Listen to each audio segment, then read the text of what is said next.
Hello everyone, welcome back to my channel. Friends, आज के इस वीडियो में हम लोग क्लास 10 साइंस के मोस्ट इम्पॉर्टेंट क्वेश्चंस को डिस्कस करने वाले हैं। अगर आपका विज्ञान का पेपर 4 अप्रैल को है तो ये वीडियो आपके लिए बहुत ही ज़्यादा स्पेशल और इम्पॉर्टेंट है, तो आप वीडियो को लास्ट तक ज़रूर देखिएगा। विज्ञान का पेपर आपका 3 खंड में विभाजित होगा, खंड क, ख और ग। खंड क में भौतिक विज्ञान से रिलेटेड क्वेश्चन होंगे, खंड ख में रसायन विज्ञान और खंड ग में जीव विज्ञान से रिलेटेड क्वेश्चंस होंगे। इस वीडियो में हम लोग खंड क यानी भौतिक विज्ञान से रिलेटेड क्वेश्चंस को डिस्कस करने वाले हैं। आप वीडियो को लास्ट तक देखते रहिएगा और वीडियो को लाइक कर दीजिएगा, चैनल को सब्सक्राइब कर दीजिएगा। तो चलिए वीडियो को स्टार्ट करते हैं। सबसे पहले हम लोग बहुविकल्पी प्रश्न को देखेंगे। पहला क्वेश्चन है, स्वस्थ आँख का निकटतम बिंदु होता है। स्वस्थ आँख मतलब कि जिस आँख में कोई दोष ना हो, जैसे कि जरा दृष्टि दोष, दूर दृष्टि दोष, निकट दृष्टि दोष, इसमें से कोई भी दोष ना हो उस आँख में, उसका निकटतम बिंदु क्या होता है। निकटतम बिंदु का मतलब होता है कि जैसे ये हमारा आँख है और यहाँ पर कोई वस्तु रखी हुई है, इस वस्तु को हम अपने आँख के कितने पास तक रखें कि वो वस्तु हमें स्पष्ट दिखाई दे। जैसे कि कोई वस्तु हम कितना भी अगर बहुत ज़्यादा दूर हमारे आँख से चला जाए तो वो हमें नहीं दिखाई देगा, और उसी तरह कोई भी वस्तु अगर हमारे आँख के एकदम पास रख दिया जाए तो भी वो वस्तु हमें स्पष्ट दिखाई नहीं देती है। तो इसमें पूछा गया है कि निकटतम बिंदु क्या होता है स्वस्थ आँख के लिए। ऑप्शन ए है 25 सेंटीमीटर, ऑप्शन बी है 50 सेंटीमीटर, ऑप्शन सी है 100 सेंटीमीटर और ऑप्शन डी है अनंत। तो इसका सही आंसर होगा 25 सेंटीमीटर। ठीक है, स्वस्थ आँख का निकटतम बिंदु होता है 25 सेंटीमीटर। अगर हम 25 सेंटीमीटर की दूरी पर किसी वस्तु को रखें तो उसे हम स्पष्ट देख सकते हैं, और अगर उसके पास रखें उससे और कम दूरी पर, जैसे कि 24 सेंटीमीटर, 23 सेंटीमीटर, 25 सेंटीमीटर से कम दूरी पर अगर हम किसी वस्तु को रखें तो वो वस्तु हम आसानी से नहीं देख पाएंगे। ठीक है, तो आई होप ये क्वेश्चन आपको अच्छे से समझ में आया होगा। अब हम देखते हैं नेक्स्ट क्वेश्चन। नेक्स्ट क्वेश्चन है, किसी बिंब का वास्तविक तथा समान साइज का प्रतिबिंब प्राप्त करने के लिए बिंब को उत्तल लेंस के सामने कहाँ रखें। किसी बिंब का वास्तविक और समान साइज का प्रतिबिंब प्राप्त करने के लिए बिंब को उत्तल लेंस के सामने कहाँ रखें। ऑप्शन ए है लेंस के मुख्य फोकस पर, ऑप्शन बी है फोकस दूरी की दोगुनी पर, ऑप्शन सी है अनंत पर और ऑप्शन डी है लेंस के प्रकाशिक केंद्र तथा मुख्य फोकस के बीच। कहाँ हम बिंब को रखें कि हमें वास्तविक और समान साइज का प्रतिबिंब प्राप्त हो। तो इसका सही आंसर होगा फोकस दूरी की दोगुनी पर। इसका सही आंसर होगा ऑप्शन बी, फोकस दूरी की दोगुनी पर। चलिए अब देखते हैं नेक्स्ट क्वेश्चन। नेक्स्ट क्वेश्चन है, एक अश्वशक्ति बराबर है। एक अश्वशक्ति बराबर कितना होता है। एक अश्वशक्ति, ठीक है, ऑप्शन ए है 726 वाट, ऑप्शन बी है 736 वाट, ऑप्शन सी है 746 वाट, ऑप्शन डी है 756 वाट। एक अश्वशक्ति बराबर कितना होता है। तो इस एक अश्वशक्ति बराबर होता है 746 वाट। ठीक है, ऑप्शन सी करेक्ट आंसर है। एक अश्वशक्ति बराबर होता है 746 वाट। ठीक है, आगे देखते हैं।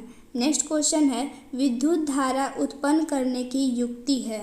विद्युत धारा उत्पन्न करने की युक्ति क्या है, मतलब विद्युत धारा किस युक्ति के द्वारा हम लोग उत्पन्न कर सकते हैं। ऑप्शन ए है जनित्र के द्वारा, ऑप्शन बी है गैल्वेनोमीटर के द्वारा, ऑप्शन सी है एमीटर के द्वारा और ऑप्शन डी है मोटर के द्वारा। किसके द्वारा हम लोग विद्युत धारा उत्पन्न कर सकते हैं। इसका सही आंसर होगा जनित्र। जनित्र के द्वारा हम लोग विद्युत धारा उत्पन्न कर सकते हैं। ऑप्शन ए हमारा करेक्ट आंसर हो जाएगा। ठीक है, अब हम देखते हैं नेक्स्ट क्वेश्चन। नेक्स्ट क्वेश्चन है, जीवाश्म ऊर्जा का स्रोत है। जीवाश्म ऊर्जा का स्रोत क्या होता है। ऑप्शन ए है पवन ऊर्जा, ऑप्शन बी है सौर ऊर्जा, ऑप्शन सी है कोयला और पेट्रोलियम, ऑप्शन डी है जल विद्युत। जीवाश्म ऊर्जा का स्रोत क्या होता है। ठीक है, इसका सही आंसर है कोयला और पेट्रोलियम। जीवाश्म ऊर्जा का स्रोत है कोयला और पेट्रोलियम। ऑप्शन सी हमारा करेक्ट आंसर हो जाएगा। ठीक है, आई होप आपको सारे क्वेश्चंस अच्छे से समझ में आए होंगे। ये सारे क्वेश्चंस बहुत ही ज़्यादा इंपॉर्टेंट थे, बहुविकल्पी प्रश्न। इसके बाद हम लोग देख रहे हैं अति लघुत्तरीय प्रश्न और दीर्घोत्तरीय प्रश्न। ठीक है, जो आपके बोर्ड एग्जाम में 2 नंबर और 7 नंबर में पूछे जाते हैं। तो चलिए देख लेते हैं। सबसे पहला क्वेश्चन है, किसी अंतरिक्ष यात्री को आकाश काला क्यों प्रतीत होता है? किसी अंतरिक्ष यात्री को आकाश काला क्यों प्रतीत होता है? ठीक है, इसका आंसर देख लेते हैं। अंतरिक्ष यात्री आकाश में ऊंचाई पर होते हैं जहां वायुमंडल नहीं होता है और न ही वहां कोई प्रकीर्णन हो पाता है, इसलिए उन्हें आकाश नीला नहीं काला प्रतीत होता है। समझ में आया? अंतरिक्ष यात्री को आकाश काला क्यों प्रतीत होता है? तो अंतरिक्ष यात्री आकाश में बहुत ही ऊंचाई पर होते हैं जहाँ पे वायुमंडल नहीं हो पाता है और न ही वहाँ कोई प्रकीर्णन हो पाता है, इसलिए उन्हें आकाश नीला नहीं बल्कि काला प्रतीत होता है। ठीक है, आई होप आपको ये क्वेश्चन समझ में आया होगा। अब देखते हैं नेक्स्ट क्वेश्चन। नेक्स्ट क्वेश्चन है, वायु के सापेक्ष किसी द्रव का क्रांतिक कोण 45 डिग्री है, उस द्रव का अपवर्तनांक ज्ञात करें। वायु के सापेक्ष किसी द्रव का क्रांतिक कोण 45 अंश है, उस द्रव का अपवर्तनांक ज्ञात करें। आपको उस द्रव का अपवर्तनांक ज्ञात करना है। अब हम इसका सॉल्यूशन देख लेते हैं। सबसे पहले वायु के सापेक्ष द्रव का अपवर्तनांक इक्वल टू होता है 1/sin c। ठीक है, ये फॉर्मूला होता है वायु के सापेक्ष द्रव का अपवर्तनांक 1/sin c, जहाँ c वायु के सापेक्ष द्रव का क्रांतिक कोण है, जहाँ ये जो sin c है ये वायु के सापेक्ष द्रव का क्रांतिक कोण है, और 1/1 ऐसे ही लिख देंगे, और sin c जहाँ यहाँ पे लिखा हुआ है कि जहाँ c वायु के सापेक्ष द्रव का क्रांतिक कोण है, और क्वेश्चन में द्रव का क्रांतिक कोण 45 डिग्री दिया हुआ था। ठीक है, तो 1/sin c हम यहाँ पे वैल्यू पुट कर देंगे, और 1/sin 45 का मान होता है 1/√2। ठीक है, sin 45 का मान होता है 1/√2।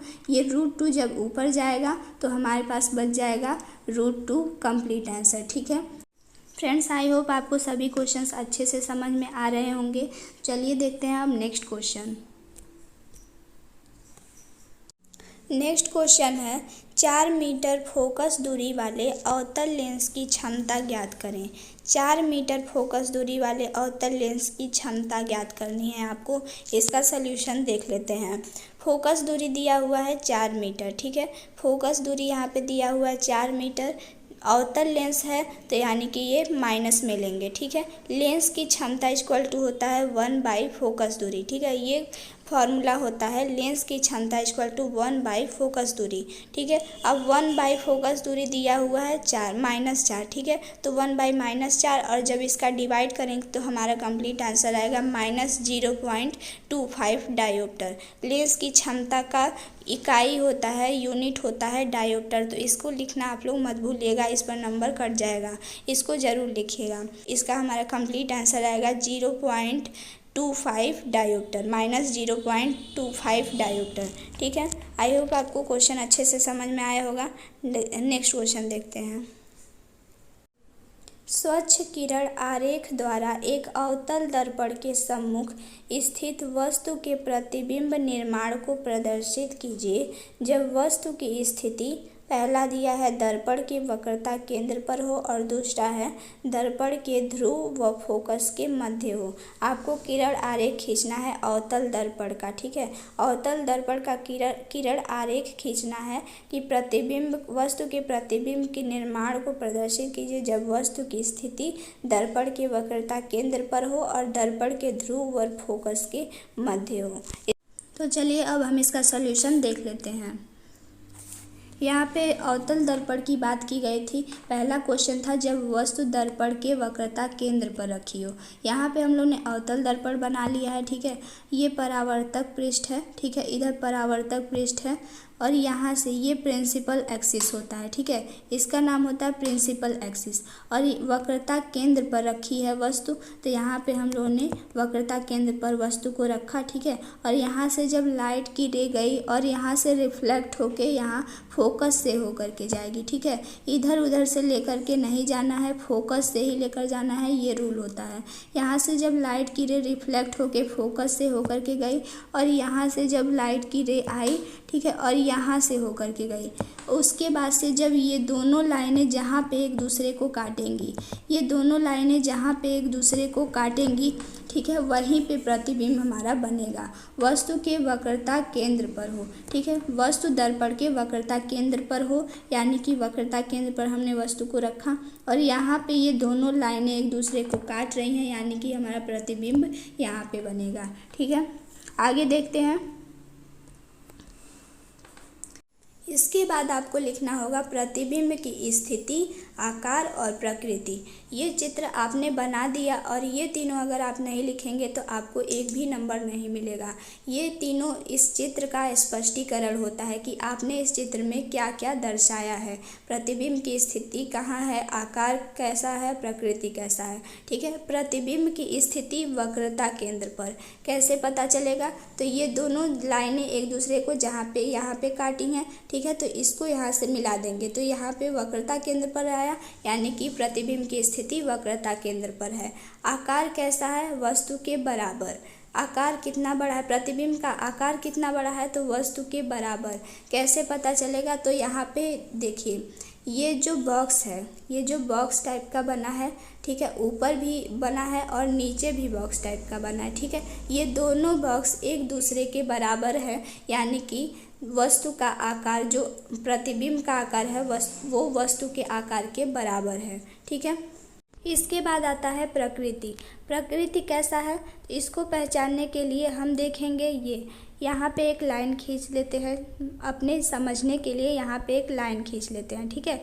उसके बाद से देखेंगे जितना भी प्रतिबिंब ये नीचे साइड में कहीं भी बनेगा, इधर बने, इधर बने, इधर बने, किसी भी साइड नीचे साइड में बने तो वो प्रतिबिंब वास्तविक और उल्टा होगा, ठीक है। और अगर प्रतिबिंब ये ऊपर साइड में कहीं पर भी बने तो वो प्रतिबिंब आभासी और सीधा होगा, ठीक है। ये जो मैंने बताया ये आपको एक ट्रिक होता है पहचानने का, कि आप आसानी से इसे इस ट्रिक के जरिए पहचान सकेंगे कि वस्तु की प्रतिबिंब की स्थिति कहाँ है, वस्तु का आकार कैसा है, प्रकृति कैसा है, ठीक है।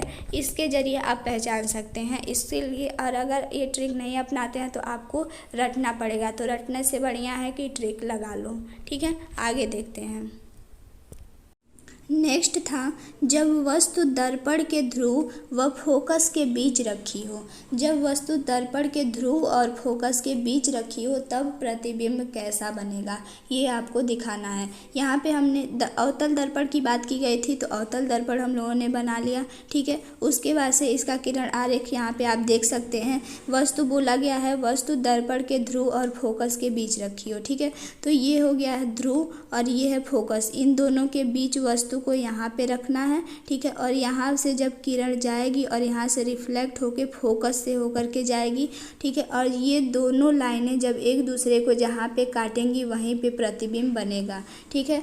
यहाँ से हम लोग डॉटेड लाइन से इसे रिप्रेजेंट करेंगे, ठीक है। यहाँ पे प्रतिबिंब बनेगा, एक दूसरे को जहाँ पे दोनों लाइनें एक दूसरे को काटेंगी वहीं पे प्रतिबिंब बनेगा, ठीक है। चलिए आगे देख लेते हैं प्रतिबिंब की स्थिति। प्रतिबिंब की स्थिति कहाँ है, प्रतिबिंब कहाँ पे बना है, तो दर्पण के पीछे। यहाँ पे हमारा दर्पण है और इधर प्रतिबिंब बना, यानी कि दर्पण के पीछे, ठीक है। आकार कैसा है, वस्तु से बड़ा। यहाँ पे हमारा वस्तु है, इसको बॉक्स टाइप का बना लेते हैं समझने के लिए अपने, ठीक है। तो ये छोटा है और ये बॉक्स बड़ा है, ठीक है, यानी कि वस्तु प्रतिबिंब का जो आकार है वो वस्तु से बड़ा है। प्रकृति कैसा है, आभासी व सीधा। कैसे, यानी कि इस लाइन के ऊपर बना है प्रतिबिंब इधर, यानी कि आभासी और सीधा है। वह प्रतिबिंब की प्रकृति आभासी और सीधा है। तो आई होप आपको ये क्वेश्चन बहुत अच्छे से समझ में आया होगा। नेक्स्ट क्वेश्चन की तरफ चलते हैं।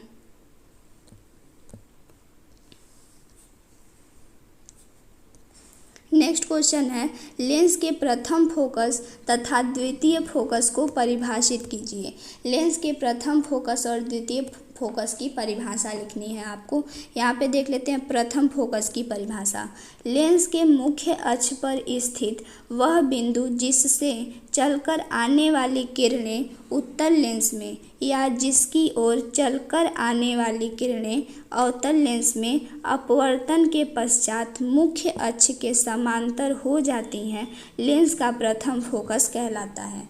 ये है लेंस के प्रथम फोकस की परिभाषा। ठीक है, अब हम देख लेते हैं लेंस के द्वितीय फोकस की परिभाषा। द्वितीय फोकस की परिभाषा है, मुख्य अक्ष के समांतर चलने वाली किरणें लेंस से अपवर्तन के पश्चात मुख्य अक्ष के जिस बिंदु पर मिलती हैं अथवा मुख्य अक्ष के जिस बिंदु से निकलती हुई प्रतीत होती हैं, वह बिंदु लेंस का द्वितीय फोकस कहलाता है। ठीक है, ये है द्वितीय फोकस की परिभाषा। ठीक है, लेंस के प्रथम फोकस और द्वितीय फोकस की परिभाषा हम लोगों ने जान लिया। ठीक है, अब आगे देखते हैं। नेक्स्ट क्वेश्चन है, 1500 वाट सामर्थ्य वाले एक विद्युत हीटर को 250 वोल्ट के वैद्युत मेन से जोड़ा जाता है। तो ज्ञात कीजिए, पहला है हीटर से प्रवाहित धारा और दूसरा हीटर के तार का प्रतिरोध। ठीक है, 1500 वाट सामर्थ्य वाले एक विद्युत हीटर को 250 वोल्ट के वैद्युत मेन से जोड़ा जाता है। तो आपको ज्ञात करना है हीटर से प्रवाहित धारा और हीटर के तार का प्रतिरोध। ठीक है, इसका सलूशन हम देख लेते हैं। सबसे पहले क्वेश्चंस में जो भी दिया हो, जो भी वैल्यू दिया हो, उसको हम लिख लेंगे। तो प्रश्नानुसार हीटर का सामर्थ्य दिया हुआ है 1500 वाट, विभवांतर दिया हुआ है 250 वोल्ट। ठीक है, इतना हम लोगों ने लिख लिया। आगे देख लेते हैं। आगे है हीटर से प्रवाहित धारा। सबसे पहला क्वेश्चन हमें ज्ञात करना था हीटर से प्रवाहित धारा। तो धारा इक्वल टू होता है सामर्थ्य बटे विभवांतर। सामर्थ्य दिया हुआ था 1500 और विभवांतर दिया हुआ है 250। ठीक है, वैल्यू पुट करेंगे, इसको डिवाइड करेंगे एक दूसरे से, तो हमारे पास आंसर आएगा 6 एम्पियर। यानी हीटर से प्रवाहित धारा इक्वल टू आ जाएगा 6 एम्पियर। ये यूनिट लिखना आप लोग मत छोड़िएगा, इसको 100% एकदम अच्छे से लिख दीजिएगा। आपको सॉल्यूशन आ रहा है तो उसको एकदम अच्छे से लिखिएगा ताकि एक भी नंबर कटे ना। ठीक है, आगे देखते हैं। दूसरा पूछा गया था हीटर के तार का प्रतिरोध।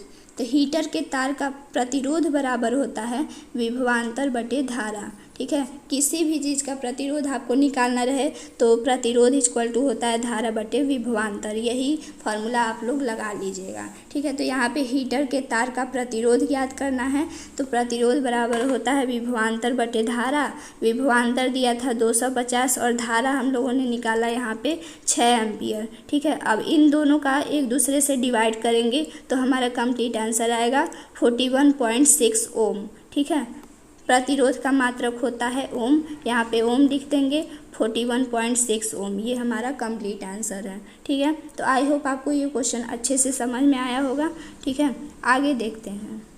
नेक्स्ट क्वेश्चन है, एक प्रत्यावर्ती धारा जनित्र के सिद्धांत, संरचना और क्रियाविधि का सचित्र वर्णन करें।